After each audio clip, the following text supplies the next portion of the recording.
Hello दोस्तों, जय हिंद, वंदे मातरम। तो कैसे हैं आप सभी लोग? उम्मीद करता हूं कि आप सभी लोग मस्त होंगे। आज हम नायक फाउंडेशन बैच पॉलिटी की क्लास दूसरा लेके आ चुके हैं, जो कि नवीन सर के द्वारा कराई जाती है।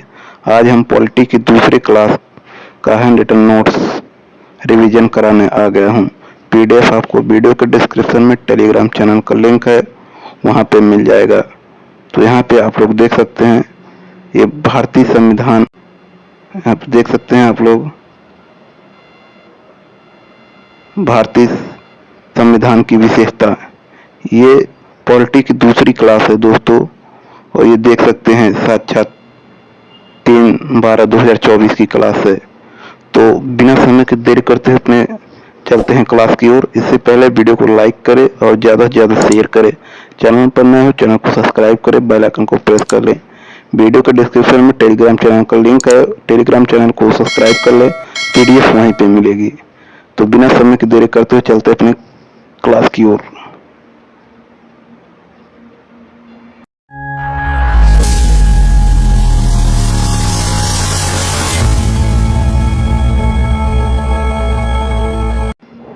तो आज की हम बात करने वाले हैं संविधान, कॉन्स्टिट्यूशन।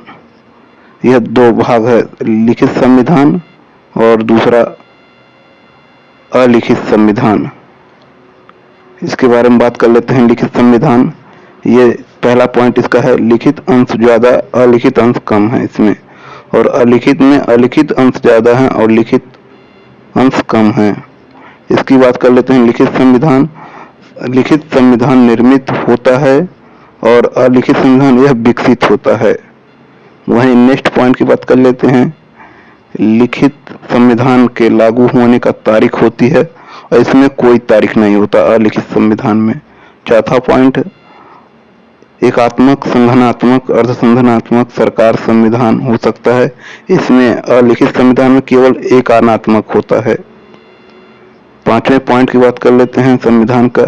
इसमें न्यायपालिका शक्तिशाली होती है, इसमें विधायिका की शक्तिशाली होती है अलिखित संविधान में। और चलते हैं, नेक्स्ट पॉइंट आपका है, संविधान देश की राज्य व्यवस्था को तय करता है। राज्य व्यवस्था को प्राकृतिक तय करता है। इसमें एकात्मक सरकार शक्तियों को केंद्रीकरण, ब्रिटेन, फ्रांस, जापान सिर्फ एक सरकार शक्तियों का प्रयोग करता है। इसमें कम क्षेत्र, क्रम, जनसंख्या, केंद्र और राज्य के विवाद कम, निर्णय तेजी से और कम खर्चीला। नेक्स्ट बात कर लेते हैं संगठनात्मक। दूसरा पॉइंट आपके स्क्रीन पर है, संगठनात्मक विधान संविधान, जिसे फेडरल कॉन्स्टिट्यूशन कहते हैं। ये लिखित संविधान है। इसमें बड़े क्षेत्र, ज्यादा जनसंख्या आते हैं, केंद्र और राज्य स्तर पर विवाद होता है। इसमें निर्णयों में देरी होती है, अधिक खर्चीले होते हैं और क्षेत्रीय महत्वाकांक्षाएं होती हैं। इसमें जहां शक्तियों का केंद्रीकरण हो, शक्तियों का बंटवारा, उसे द्वैत सरकार करते हैं, केंद्र और राज्य। नेक्स्ट पॉइंट की बात कर लेते हैं। नेक्स्ट पॉइंट आपके स्क्रीन पर है, भारत का संविधान अर्ध संगठनात्मक है, जैसे केसी वियर। और दूसरा पॉइंट आपका इसका है, सहकारी संघवाद, ग्रेनविल ऑस्टिन। और नेक्स्ट पॉइंट, केंद्रीकरण के साथ संघ, आइवर जेनिंग्स। नेक्स्ट पॉइंट की बात कर लेते हैं, परिसंघ। परिसंघ, जिसे कॉन्फेडरेशन क्या है, परिसंघ क्या है? यह यूएस से लिया गया 4 जुलाई 1776, ब्रिटेन में अमेरिका क्रांति 1775 से 1883।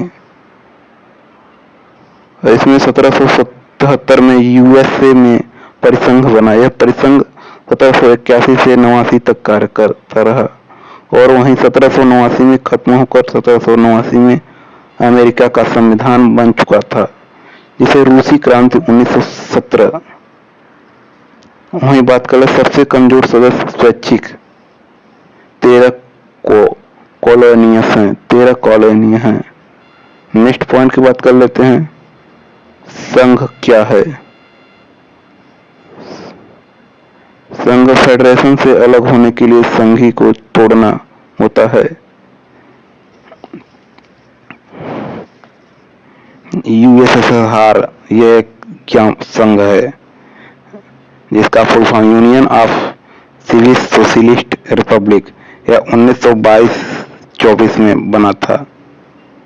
वहीं बात कर ले यूएसए 50 स्टेट फेडरेशन से जुड़ा है और यूएसएसआर 1991 में टूट गया और मिखाइल खरबोचोव थे प्रेसिडेंट इसके। वहीं बात कर ले स्टेट रेसिडेंसी पावर, अवशिष्ट शक्तियां जिसमें है, और संप्रभुत्व स्टेट का अधिकार है जिसमें। नेक्स्ट पॉइंट की बात कर लेते हैं, संघ क्या है। इसमें राज्य अपनी परिस्थिति पारस्परिक सहयोग से अलग नहीं हो सकते, संघ कहते हैं इसे। यह 1857 की क्रांति में 1873-1857 EISC का शासन और 1858 से 1847 में काउन का शासन था।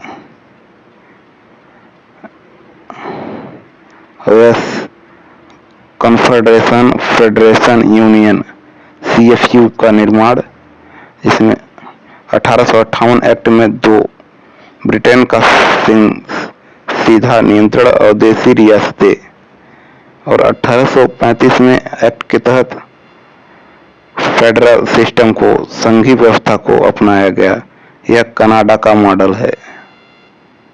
नेक्स्ट पॉइंट की बात कर लेते हैं, संविधान देश की सरकार का स्वरूप बनाता है और वहीं संसदात्मक सरकार राज्य को प्रमुख अलग, शासन का प्रमुख अलग होता है, और अध्यक्षात्मक सरकार राज्य और शासन का प्रमुख एक ही व्यक्ति है। नेक्स्ट पॉइंट की बात कर लेते हैं, अर्ध अध्यक्षात्मक सरकार, इसमें दोनों के लक्षण होते हैं, संसदात्मक सरकार और अध्यात्मक सरकार दोनों होते हैं। संविधान का वर्गीकरण, नेक्स्ट पॉइंट आपके स्क्रीन पर है, संविधान का वर्गीकरण, क्लासिफिकेशन ऑफ कॉन्स्टिट्यूशन। इसमें उद्गम उत्पत्ति के आधार पर 2 होते हैं, निर्मित और विकसित, और शासन प्रणाली के आधार पर 2 होते हैं, राजतंत्र और लोकतंत्र होते हैं। वहीं बात कर ले तीसरा पॉइंट, संशोधन के आधार पर ये भी 2 होते हैं, कठोर और लचीला। नेक्स्ट पॉइंट की बात कर लेते हैं, चौथा पॉइंट, संघ के आधार पर 2 होते हैं, संघात्मक और एकात्मक। वहीं बात कर लेते हैं पांचवा पॉइंट, संकलन के आधार पर ये भी 2 होते हैं, लिखित और अलिखित। नेक्स्ट पॉइंट की बात करें, लिखित संविधान। लिखित संविधान है यूएसए 1789 सबसे पुराना लिखित संविधान है। इसके बाद फ्रांस, पाकिस्तान, भारत, जिसमें लिखित संविधान 2 हैं, सबसे छोटा और सबसे बड़ा। सबसे छोटा संविधान मोनाको 3814 शब्दों के आधार पर है, 3814 शब्दों के आधार पर। वहीं बात कर लेते हैं अलिखित संविधान 1215, 15 जून 1215 मैग्ना कार्टा का है, जिसमें ब्रिटेन, कनाडा, न्यूजीलैंड, सऊदी अरब, इजराइल देश शामिल हैं। इसमें बात कर लेते हैं नेक्स्ट पॉइंट, अनुशासन के आधार पर सबसे छोटा संविधान। इसमें आर्टिकल यूएसए 7 आर्टिकल्स जिसमें शामिल है और 77-62 वर्ड हैं जिसमें, और सबसे पुराना यह लिखित संविधान है। वहीं बात कर लेते हैं भारतीय संविधान के जनक BR अम्बेडकर, भीमराव अम्बेडकर को कहा जाता है। वहीं बात कर लेते हैं, इन्होंने भारतीय संविधान लिखा। भारतीय संविधान प्रेम बिहारी नारायण और रायजादा इंग्लिश में लिखे थे। नेक्स्ट पॉइंट की बात कर लेते हैं, प्रेम नारायण के गुरु, अंतिम पेज प्रेम नारायण के गुरु राम प्रसाद सक्सेना थे, इन्होंने अंतिम पेज को लिखा था। और हिंदी में बसंत कृष्ण वैहा ने लिखा था। नेक्स्ट पॉइंट की बात कर लेते हैं। संविधान नया, सबसे नया संविधान क्यूबा का है, 2019 में बना। और वहीं नेक्स्ट पॉइंट की बात कर लेते हैं। एशिया का सबसे पुराना जापान 1889 मीजी संविधान बना था। नेक्स्ट पॉइंट की बात कर लेते हैं। भारतीय संवाद को सहकारी संवाद किसने कहा था? तो भारतीय संविधान को सहकारी संवाद Morris Jones, Ivor Jennings, Bhimrao Ambedkar या ग्रेनविल ऑस्टिन। तो आपका सही जवाब हो जाएगा ऑप्शन डी, ग्रेनविल ऑस्टिन ने कहा था सहकारी संवाद। नेक्स्ट पॉइंट की बात कर लेते हैं। निम्नलिखित में से कौन सी एक भारतीय संवाद की अभिलाक्षणिक विशेषता नहीं है? ऑप्शन ए, संघबद्ध होने वाली इकाइयां संघ बनाने के लिए सहमत हुई, या अवशिष्ट शक्तियों के केंद्र निहित होना, या ऑप्शन सी, भारतीय संविधान की 7वीं अनुसूची, या ऑप्शन डी, द्वैत सरकार प्रणाली। तो इसका सही जवाब हो जाएगा अवशिष्ट शक्तियां केंद्र के निहित होता है। नेक्स्ट क्वेश्चन की बात कर लेते हैं। तीसरा क्वेश्चन,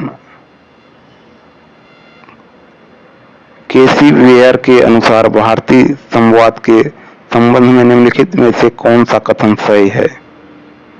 तो आपका सही जवाब हो जाएगा ऑप्शन डी, सहायक संघी संधित्व के साथ एकात्मक राज्य। चौथा क्वेश्चन, संवाद का क्या अर्थ है? तो आपका जवाब हो जाएगा ऑप्शन डी, देश में सरकार के एक से अधिक स्तरों का अस्तित्व। नेक्स्ट क्वेश्चन पांचवा आपके स्क्रीन पर है।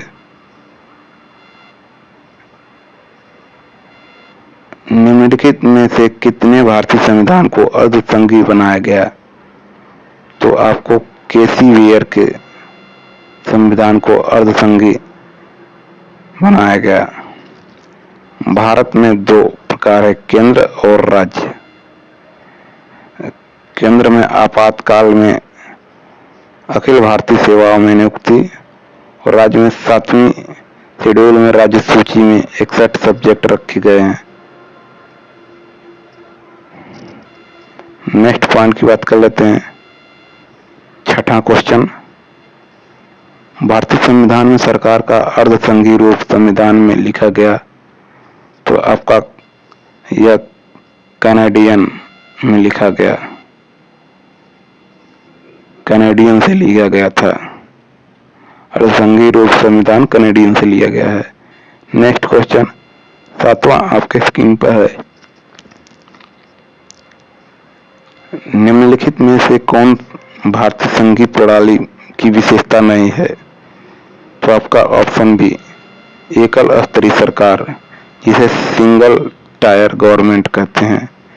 नेक्स्ट क्वेश्चन, तो आज के लिए बस इतना ही था दोस्तों।